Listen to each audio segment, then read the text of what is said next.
Je nitwa Niyonzima Jean Claude, bakaba baje kunyizera kugira ngo ndongore iyi koperative Kibonobono yo muri ngaha izone ya Bweru. None rero impamvu banyizeye nuko nabaye mu bambere batanguye kuvuga ivy'ikibonobono muri no zone nziza ya Bweru, kandi ndi mu batanguye kwigisha ivy'ikibonobono mu mitumba itandukanye y'iyi zone. None rero niyo mpamvu banyizeye, none nanje niyemeje kuzobandanya nkomeza no kwigisha ingene bazorima iki kibonobono, guteza imbere ikibonobono muri no zone, ndetse n'ayandi mazone atwegereye. Ndiyemeje kuzoshikanayo iki giterwa cy'ikibonobono. None twiyemeje kuzoteza imbere abadutoye, twiyemeje kuzobateza imbere, twiyemeje kuzobashikira aho badashobora gushika, kugira ngo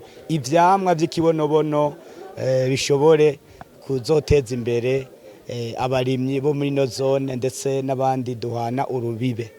None ivyo nivyo niyemeje nk'urongoye iyi koperative Kibonobono muri no zone ya Bweru. Twiyemeje kuzokora ibishoboka byose kugira ngo umurimyi yaba muto yaba munini azoshoye gutera imbere, kugira ngo umufuko wose uronke amafaranga ndetse n'umunwa uronke ico ufungura, cyane cyane kuzobashitsa kuri mbona kazoza, kugira ngo mu 2040 umuntu azobe ashobora kwiteza imbere, ndetse gushika mu 2060 umwene igihugu azoba ateye imbere bifadika biboneka. Murakoze cyane, Imana ibahezagire.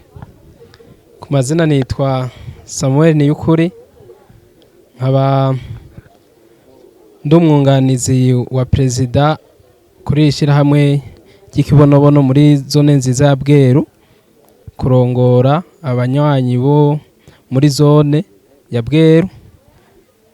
Rero tukaba twiyemeje kuzoshigikira abarimyi no kuberekeza neza ingene bashobora kuronka inyungu mu kibonobono babirimiye, ndetse tukazoronka inyungu hamwe twese muri iki gikorwa cyo guteza imbere igihugu, kugira ngo umurundi wese aronka umuriyoni mu mufuko.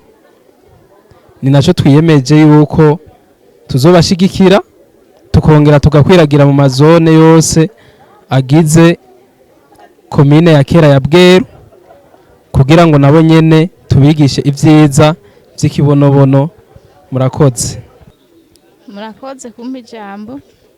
Jewe ku mazina banyita Senkware Gisele.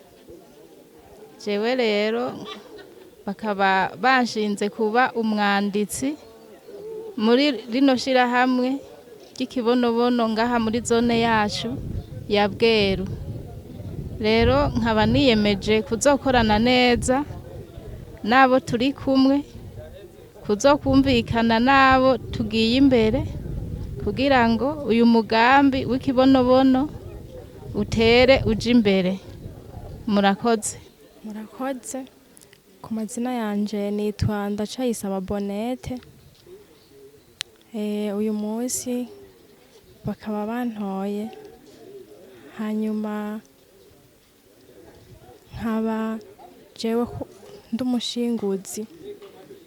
Ego ndiyemeje kuzokora ibyo nshoboye. Murakoze. Jewe nitwa Bagirirwa Ruwi, mpejeje kwizegwa n'abanywanyi ba koperative Kibonobono kugira ngo nze ndababere umuhanuzi. Rero mu byo niyemeje nzobabera koko umuhanuzi, kugira ngo koperative Kibonobono muri zone Bweru ibandanye itera imbere. Hanyuma ikindi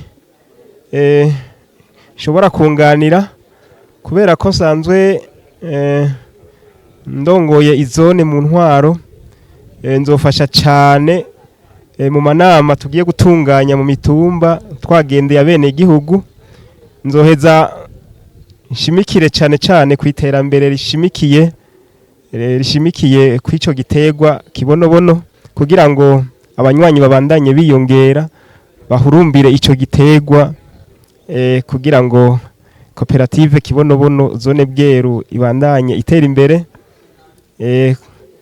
haba muri zone haba ku rwego rw'igihugu. Murakoze. Je nitwa Ntankiriye Innocent,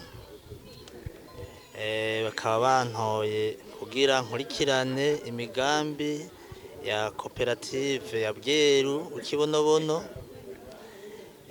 tugakurikirana itunga ryaho kuntu barima, vyose biriko birarangurwa muri no koperative nziza ya Bweru, nokuri kugira ibintu vyose bigende neza. Twiyemeje yuko tugiye guteza imbere Kibonobono Oil muri no koperative nziza ya zone Bweru. Ego bakaba banyizeye ko tugiye kugiteza imbere. Murakoze, Imana ibahezagire. Ego ku mazina yanje nitwa Desire Nduwimana, nkabasanzwe ndumuaja innovateur w'ino societe y'unanirwa abarimyi Kibonobono mu Burundi muri commune ya Kera ya Bweru. Nkaba nongeye kuba mu batogwa kugira ngo nze nkurikirane mu bakontrola ivyi komite yo ngaha muri no zone nziza ya Bweru, vyingene iro biri kirakora ibikorwa byose, uko nzogenda mbandanya n'ikorwa cyo baje innovateur muri no commune nziza ya Bweru, nzobandanya nkurikirana nino koperative yeje gushingwa yo muri no zone ya Bweru. Ego turiyemeje gukora kugira ngo umuntu wose uronke ico ufungura n'umufuko uronka amafaranga, hanyuma iterambere turishike ko bitagoranye. Imana ibahezagire. Ego murakoze, banje gukengurukira uyu mugambi wa Kibonobono washoboye gushika ngaha muri no zone yacu ya Bweru nziza. Hama nkacanshimira aba bene gihugu bitavye, bakaba abanywanyi ba Kibonobono ba zone yacu nziza ya Bweru, bashimye kunyizera bakanshira imbere. None je ndabakengurukiye nkuko banyizeye babona yuko ngira ngo nzobishobora. Kubijanye n'ukurongora abandi narasanzwe ndabimenyereye, none nzofashanya n'aba turi kumwe dutowe hamwe kugira ngo ibi bikorwa batutoreyemwe kugira ngo uno mugambi uzokwiyongere cyane gusumba. Nkuko nawumvise bakibudusigurira nawufashe nka nkama, nshashima yuko no winjiramwe n'umuryango hamwe na koperative. Nzofasha rero abo dutowe hamwe kugira ngo dushimangire uno mugambi wacu, ino zone yacu nziza ya Bweru ibe nziza kuruta izindi zone zose zizoba zigize ino commune yacu nziza ya Ruyigi. Mu mazira yanje nkaba nitwa Nimbona Denise, nkaba nkengurukiye rero uno mugambi wa Kibonobono washoboye gushika ngaha.